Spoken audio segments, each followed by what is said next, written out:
TV actress तुनिसा Sharma ने किया suicide. Serial के सेट पर लगाई फांसी। सलमान खान के साथ कर चुकी है काम। टीवी सीरियल अली बाबा दास्ताने कबूल और फिल्म फतूर की एक्ट्रेस तुनिसा शर्मा को लेकर चौंका देने वाली खबर सामने आई है। फेमस एक्ट्रेस ने 20 साल की उम्र में आत्महत्या कर ली है। बताया जा रहा है कि एक्ट्रेस ने टीवी सीरियल के सेट पर ही फांसी लगा ली। मामले की जानकारी मिलते ही उन्हें अस्पताल ले जाया गया, जहां डॉक्टरों ने तुनिसा को मृत घोषित कर दिया। फिलहाल आत्महत्या करने की वजह सामने नहीं आई है। पुलिस ने मामले की जांच शुरू कर दी है। सूत्रों के मुताबिक तुनिसा ने अपने को स्टार सिजान के मेकअप रूम में आत्महत्या की।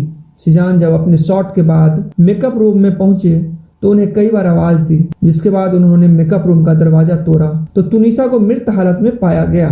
तुनिसा की उम्र महज 20 साल थी। उन्होंने बाल कलाकार के रूप में इंडस्ट्री में अपने कैरियर की शुरुआत की थी। भारत का वीर पुत्र महाराणा प्रताप सीरियल में डेब्यू किया था। तुनिसा का शव पोस्टमार्टम के लिए भिवाड़ी के अस्पताल भेजा गया था।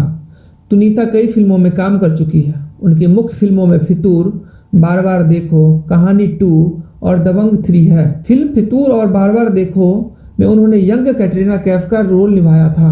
कहानी 2 में तुनिसा विद्या बालन की बेटी बनी थी। वहीं दबंग 3 में तुनिसा कैमियो रोल में थी। सोशल मीडिया पर तुनिसा की तगड़ी फैन फॉलोइंग थी। उन्हें इंस्टाग्राम पर 10 लाख से ज्यादा लोग फॉलो करते हैं, जहां वो अपने फैंस के लिए तस्वीरें और वीडियोस पोस्ट करती रहती थी। मौत से कुछ घंटे पहले उन्होंने अपना आखिरी पोस्ट शेयर किया था। बता दें, कई मीडिया हाउसेस ने सूत्रों के हवाले से ये खबर छापी है कि अली बाबा दास्तान के सेट से जानकारी के अनुसार एक्ट्रेस प्रेग्नेंट थी। एक्ट्रेस के बॉयफ्रेंड ने शादी से इनकार किया था, जिसके बाद से वो डिप्रेशन में थी। जिसके बाद उन्होंने सुसाइड जैसा बड़ा कदम उठा लिया। हालांकि मामले को लेकर अभी कोई पुख्ता जानकारी नहीं है। पुलिस मामले की जांच कर रही है। हालांकि मामले में काफी सस्पेंस नजर आ रहा है। इसी तरह की और भी वीडियोस देखने के लिए चैनल को सब्सक्राइब कर लें।